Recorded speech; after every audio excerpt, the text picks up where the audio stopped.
নিজের জন্য ভাবেন, নিজের জন্য। নিজের কলিজায় আল্লাহকে নেন, হৃদয়ে আল্লাহকে নেন। আমরা সবাই ব্যস্ত হয়ে গেছি অন্যরে হেদায়েত করার জন্য। সবাই আমরা ব্যস্ত হয়ে গেছি অন্যরে মোবাইল দিয়া দেখানোর জন্য। মনে হয় যেন উনি, আমি তো হুজুর আল্লাহর রহমতে আমনগো দোয়ায় জুনায়েদ বাগদাদি হয়েই গেছি, এখন আমি চেষ্টা করতে আছি অন্য মানুষের আব্দুল কাদের জিলানী বানাইতে। আমাদের ভাবটা এমন হয়ে গেছে, আমরা বেশি আত্ম বলা, আপন ভোলা, আপন বলা। আমি এখনো এই ছেলেদেরকে বলছি যে আব্বা তোমরা বলো, এশার নামাজ যখন চলতেছে, আমি যখন গেছি মসজিদে, আমার ডানে বামে আমি যে কয়জনরে দেখছি আমি ডাইকা মসজিদে পাঠাইছি। আমি তো তোমরা আয়োজক, তোমরা তোমাদের এই ছেলেগুলোরে ডাকছিলেন এশার নামাজের জন্য, মাগরিবের নামাজের জন্য ডাকছিলেন, ফজরের নামাজের জন্য ডাকছিলেনই কোনোদিন? তাহলে কেউ যদি কাউকে আল্লাহর দিকে না ডাকে, একজন বক্তা বুঝি কুমিল্লার থেকে আইসা, ঢাকা সিটাং থেকে আইসা বুঝি সবাই রে জুনায়েদ বাগদাদি বানায়া ফেলবে? দেখি তাবিজ, এটা কি ফু? হ্যাঁ, যে আমি আপনাদের ফু দিয়ে দিলাম, আপনারা এখন একটা ফু দেব, আপনারা দেখবেন সাথে সাথে আপনারা সবাই হয়ে গেছেন বাইজিদ বুস্তামি আর জুনায়েদ বাগদাদি। এটা এমন? দেখি ম্যাজিক, সার্কাস। এখানে আমাদের মেহনত চাই, আমাদের সম্মিলিত উদ্যোগ চাই, আমাদের সকলের আন্তরিক প্রচেষ্টা লাগবে ভাইয়া। আলহামদুলিল্লাহ, এটা এখন সুখের খবর, সফলতা, সুখবর এটা যে সারা বাংলাদেশে এখন পিচ্ছি পিচ্ছি ছেলেরা, সারা বাংলাদেশে আলহামদুলিল্লাহ। এটা বৃষ্টি আসার আগে ঠান্ডা বাতাস বয়, এটা নিয়ম। বৃষ্টির আগের বাতাস সবাই টের পায়, বুঝে। বৃষ্টির আগের বাতাসটাই ভিন্ন রকম হয়। বাতাসটা এত ঠান্ডা যে বাতাস এটা গায়ে লাগলেই মানুষ বুঝে বৃষ্টি আসতেছে। ঠিক তেমনি ভাবে সারা বাংলাদেশে তো আমরা আলহামদুলিল্লাহ দৌড়াই। আমরা দেখি এখন ক্লাস 6-এ পড়ে, 7-এ পড়ে, 8-এ পড়ে, এমন ছোট ছোট বাচ্চারাও আল্লাহর কোরআনের মাহফিল, দ্বীনি মাহফিল, এরকম নওজোয়ানরা, ছোট ছোট কিশোর বাচ্চারা মাহফিলের আয়োজন, দ্বীনি মাজমার আয়োজন করতেছে। ইনশাআল্লাহ এটা বোঝা যায় যে ঠান্ডা বাতাস বইতেছে, আগামী দিনে ইসলামের পতাকা পৃথিবীময় উড়বে ইনশাআল্লাহ। দেখি সমাজ উল্লেখযোগ্য পরিবর্তন হবে। আমি বললাম একদিন পৃথিবীতে ইসলামের যখন চূড়ান্ত বিজয় ছিল, তখন দুষ্ট চরিত্রের মানুষকে মানুষ অবজ্ঞার দৃষ্টিতে দেখত। আজ যখন গুনার মাত্রা বেড়ে গেছে, তখন আপনাদের চোখে হুজুর আর মোল্লা এখন আপনাদের কাছে দুর্বল মনে হয়। কিন্তু একদিন ইনশাআল্লাহ মালিক যখন চাইবে অবস্থার পরিবর্তন হবে, তখন আমি বললাম প্রত্যেক সমাজে, মনে রাখো ছেলেরা, তোমরা যারা চরিত্রহীন, বেনামাজি, মদখোর, নেশাখোর, গাঁজাখোর, ফুট্টাখোর, বাবাখোর, ইয়াবাখোর, সুদখোর, হারামখোর, কিস্তিখোর, লোকে তোদেরকে দেখলে থুতু মারবে, থুতু মারবে, থুতু মারবে। মনে রাখ, লোকে তোদেরকে দেখলে থু দিবে, থুতু মারবে ইনশাআল্লাহ। মনে রাখিস। আমি বলবে ওই দেখ হারামখোর, বলবে ওই দেখ সুদখোর, বলবে ওই দেখ ফুট্টাখোর, বাবাখোর, দেখ। এইভাবে ইশারা দিয়ে দেখাও। ইনশাআল্লাহ পরিবর্তন স্পষ্ট বুঝাই যাচ্ছে, স্পষ্ট বুঝো। এখানেও এসে দেখ একসাথে হয়েছে যারা, সব ছোট ছোট ছেলে, মাশাআল্লাহ, ছোট ছোট ছেলে ফিকির করছে, মাহফিলের আয়োজন করছে। এটা পরিবর্তনের সম্ভাবনা। একদিনে সব বদলে যাবে। তাহলে নবী সাল্লাল্লাহু আলাইহি সাল্লামের মতো শ্রেষ্ঠতম নবীও 23 বছর মেহনত করতে হতো না। বুঝেন নাই কথাটা? এই জন্য আমি সমস্ত ছেলেদেরকে, তোমাদেরকে বলতেছি, বাবা অচিরেই দেখবা তোমরা, আমি বললাম অতিলকাল আইয়ামু নুদাভিলুহা বাইনান নাস, কোরআন শরীফে আছে, আল্লাহ বলছেন আমি মানুষের অবস্থা দিন বদলাই, আমি আল্লাহ সময় বদলাই, সময় বদলা। কোরআন শরীফে আছে সূরা হুদের মধ্যে আল্লাহ বলেন আমি কখনো বান্দাকে কষ্ট আর মুসিবতের পরে সুখ এনে দেই। আবার আল্লাহই বলছে আমি কখনো বান্দাকে সুখ আর আনন্দ আর ফুর্তির পরে দুঃখ এনে দিই, দুঃখ এনে দিই। হ্যাঁ, আমি আল্লাহ এনে দেই, অবস্থার পরিবর্তন করি। সুখের দুনিয়া কখনো দুঃখে ভরে যায়, দুঃখের দুনিয়া কখনো সুখে ভরে যায়। আনন্দ মুখর মানুষ হয়তো কখনো অজরে চোখের পানি ফেলে, আবার কাঁদতেছিল বান্দা হয়তো, আবার কখনো আনন্দে হাসে। আল্লাহ বলেন আমি সময় বদলাই, আমি ঋতু বদলাই, আমি সময় বদলাই। একবার রাত আনি আবার দিন আনি, একবার আলো আনি আবার অন্ধকার আনি, একবার রোদ আনি আবার বৃষ্টি আনি, একবার সকাল বানাই আবার বিকেল বানাই, একবার দুপুর বানাই আবার রাত্রি বানাই। ঠিক তেমনি ভাবে প্রতি মুহূর্তে যেহেতু আমি আমার এই পৃথিবীতে অবস্থার পরিবর্তন করছি, তাহলে ইমানদার মনে রেখো, ঘাবড়ায়ও না। ইমানের বিজয়, কালেমার বিজয়, ইসলামের বিজয়, আল্লাহর দ্বীনের সম্মান, ওলামা, দ্বীনওয়ালা, কোরআনওয়ালা, সেজদাওয়ালাদের সম্মানের দিনও খুব কাছায় গেছে ইনশাআল্লাহ। তোমরা গুনাহ ছাড়ো, অসভ্যতার সীমা ছাড়াই যাচ্ছ তোমরা। 24 ঘন্টায় যাদের এক ওয়াক্ত নামাজ পড়তে মন চায় না, নাফরমান সন্তান, মনে রাখিস সীমা ছাড়াই যাচ্ছ। 24 ঘন্টা যারা নারী ছাড়া, ছবি ছাড়া, মোবাইলের উলঙ্গ দৃশ্য ছাড়া যাদের রাত কাটে না, দিন কাটে না, নাফরমান, মনে রাখিস সীমা ছাড়াই গেছে। এটা বাড়াবাড়ি, বাড়াবাড়ি, এটা বাড়াবাড়ি। দিবানিশি যারা মদের আড্ডায়, নেশার আড্ডায়, মনে রাখিস নাফরমান, সীমা ছাড়াই গেছে। ঠিক হবে না এটা। যে মালিক রোদ আনে সে মালিক বৃষ্টিও আনে, যে মালিক হাসায় সে মালিক কাঁদায়,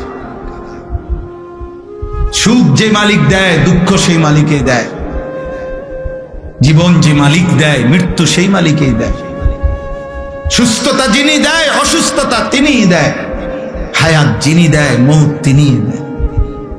না ভিন্ন কেউ? কথা বলেন না, ভিন্ন কেউ না, একই আল্লাহ। আল্লাহ বলেন আল্লাহই হাসান, আল্লাহই কাঁদা। আদহাকা মানে আল্লাহ হাসান, আবকা মানে আল্লাহ কাঁদা। আল্লাহ বলেন আল্লাহই মৃত্যু দেন, আল্লাহই জীবন, আল্লাহই জীবন দেন, আল্লাহই রাত আনেন, আল্লাহই দিন আনেন,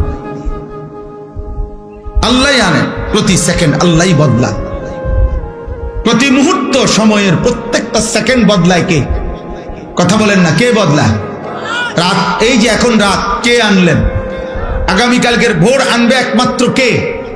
তিনি যদি রাত ধরে রাখে কারো ক্ষমতা নাই আলো আনবে, তিনি যদি আলো ধরে রাখে কারো ক্ষমতা নাই অন্ধকার আনবে। বলো ভাই, আফসোসের বিষয়, আফসোসের বিষয়। আব্বা এশার নামাজের টাইম হইছে, এই সময়ও যে ছেলেগুলো এখানে দাঁড়াইয়া ছিল, এমন অসভ্য বেয়াদব কেমনে হইল আব্বা? মুসলমানের ঘরে এত বড় বেয়াদব সন্তান কেমনে হইল? বাবার অপমান তুমি, মায়ের অপমান। নামাজ চলতেছিল, এখন ওয়াজ শুনতে আসছে। কি ওয়াজ শুনবো আব্বা? ওয়াজ মানে তো ফুটবল খেলা না, ওয়াজ মানে তো নাটক আর সিনেমা না, ওয়াজ মানে তো আখিরাতের কথা, ওয়াজ মানে তো নামাজের কথা, ওয়াজ মানে তো কবরের কথা, ওয়াজ মানে তো নসিহত, ওয়াজ মানে তো গুনাহ ছাড়ার কথা, ওয়াজ মানে তো তাকওয়ার কথা, আল্লাহকে ভয় করার কথা। আল্লাহ আমাদেরকে বুঝ দান কর, আল্লাহ আমাদেরকে ফিকির দান। তোমরা একটা একটা ছেলের কাছে আমানত, কেউ একজনই বুঝো, কিন্তু এটা মনে রেখো, গুনাহ ইজ্জত দেয় না। নারী, ছবি, মদ, জুয়া, জিনা, ব্যভিচার ঈমান থেকে বিচ্ছিন্ন করে দেয়। আমি হাদিস বলি, আল্লাহ নবী সাল্লাল্লাহু আলাইহি ওয়াসাল্লাম বলেন, যে ব্যক্তি জিনা করে, নারীর সাথে কোনো হারাম কাজ করে, খোদার কসম এই এক পাপ। আর হলো অশারিবাল খামরা, যে নেশা করে, মদ খায়, গাঁজা খায়, বাবা খায়, ফুট্টা খায়, পেন্সিডিল খায়, ইয়াবা খায়, এমন নিকৃষ্ট নাফরমান, খোদার কসম আল্লাহর নবী বলছে, ব্যভিচারী আর নেশাখোর এই দুই নাফরমানের কলিজার থেকে ওই পাপ অবস্থায় আল্লাহ তাআলা ঈমান খুলে রাখা দেয়। এই কোরআন ধরে বলল, এই কোরআন হাতে ধরে বলল, আল্লাহ তার কলিজার হৃদয় থেকে ঈমান বের করে ফেলে। আল্লাহ বলে, নেশাখোর ঈমানটা দিয়ে যা, যা, আমার ঈমান আমি রেখে দিলাম, এবারে বেঈমান যা, তুই যা। আল্লাহ বলে, চরিত্রহীন লম্পট নারীর সাথে গুনাহ করবি, ঠিক আছে যা, আমার ঈমান আমারে দিয়া যা, আমি ঈমান রেখে দিলাম, কালিমা রেখে দিলাম, এবার যা।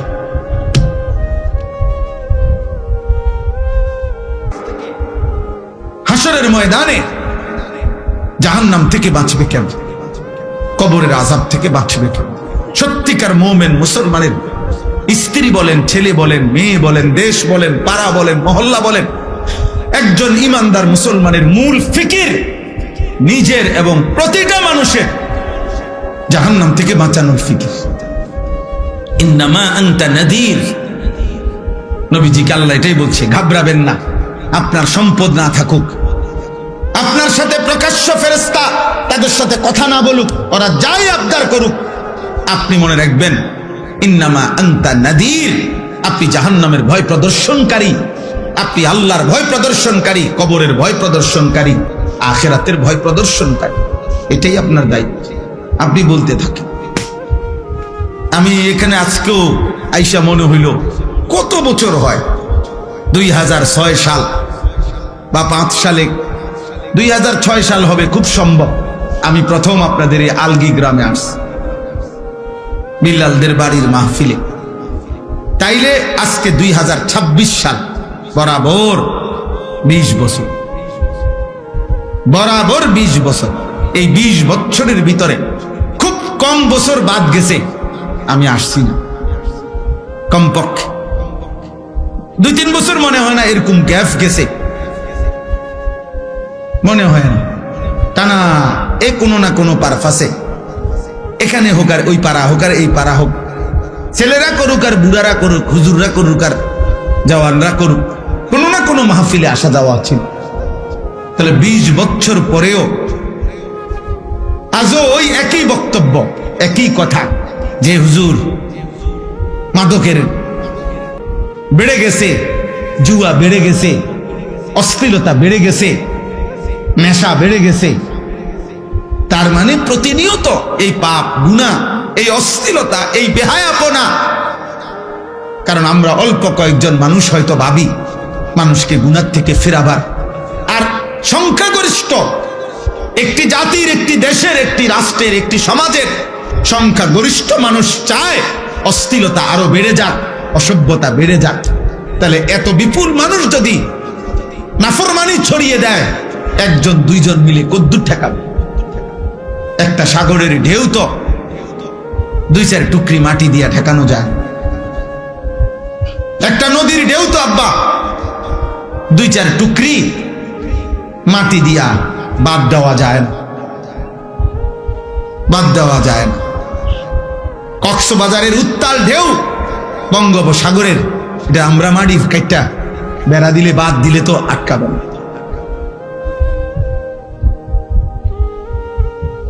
এই জন্য আমি ছেলেদেরকে বলছি, এখন ওই রুমের মধ্যে বসে বলছি যে আব্বা, তোমার সমাজ, তোমাদের গ্রাম, তোমরাই ভাবতে হবে।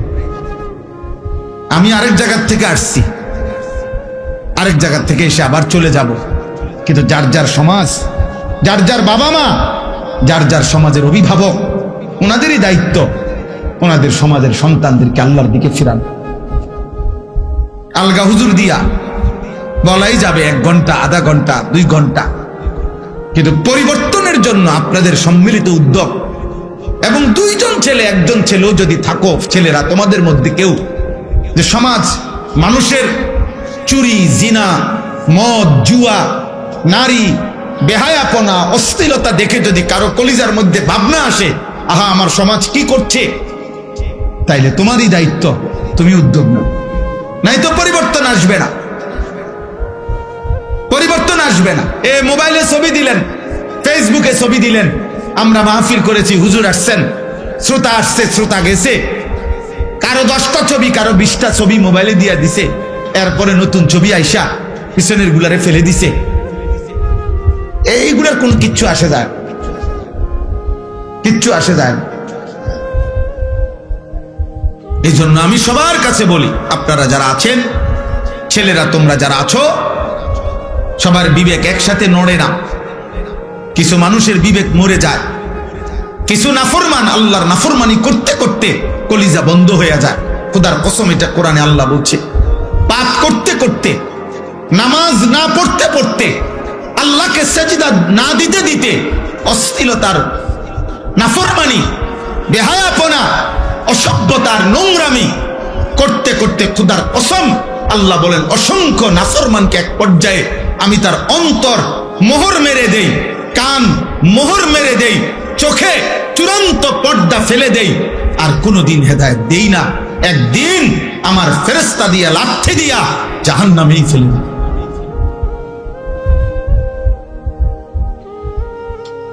হ্যাঁ, খাতামা আলা সামঈহি ওয়া কলবিহি ওয়া জাআলা আলা বাসারিহি গিশাওয়া।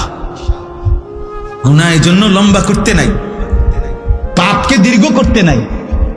পাপের দীর্ঘ হইলে, গুনাহ লাগাতার হইলে সবচেয়ে বড় মুসিবত হইল, আর কোনদিন যদি আল্লাহ ফিরার সুযোগ আল্লাহ না দেয়, তো পৃথিবীর সমস্ত পীর বুজুর্গ যদি বাইকটাও কাউরে খাবায়, আর আব্দুল কাদের জিলানীর আব্বাও যদি কবর থেকে আসে, মালিক যদি বলে তোরে আমি হেদায়েত দেব না, তো কায়নাতের সমস্ত পীর বুজুর্গ একসাথে তসবিহ পড়েও আপনারা আর হেদায়েত দিতে পারবে।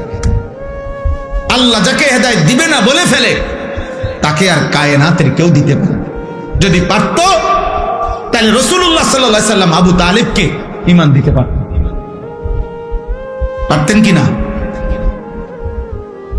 নবীজি সাল্লাল্লাহু আলাইহি ওয়াসাল্লামের চাইতে প্রিয় আল্লাহর মাখলুকের মধ্যে, আল্লাহর সৃষ্টির মধ্যে, আল্লাহর নিকটে এর চাইতে মাহবুব আর কেউ হইতে পারে? কথা বলে না। আর কেউ হয়েছে? আগামী তো হবে কেউ। তাহলে সেই তিনি চোখের পানি ফেলে কাঁদতেছে, চোখের পানি ফেলে কাঁদতেছেন। আল্লাহ তাআলা বলছে না বন্ধু, কাঁদবেন ঠিক আছে, কিন্তু আপনার চাচা আবু তালেবকে আমি ঈমান দেব। মৃত্যুর মুহূর্ত পর্যন্ত নবীজি চেষ্টা করছে, চাচা কালেমা বলেন, কালেমা বলেন, কালেমা বলেন। কুল লা ইলাহা ইল্লাল্লাহ কালিমাতান আশহাদু লাকা বিহা ইনদাল্লাহ। ওই যে মোবাইল ধরে রাখছে, এই বেটা ফালতু মানুষ, সেটা নামান। শোনেন নাই আপনি মোবাইল ধরতে নিষেধ করছি? তো আপনারা কেউ সাথে বললেন না কেন ওনাকে?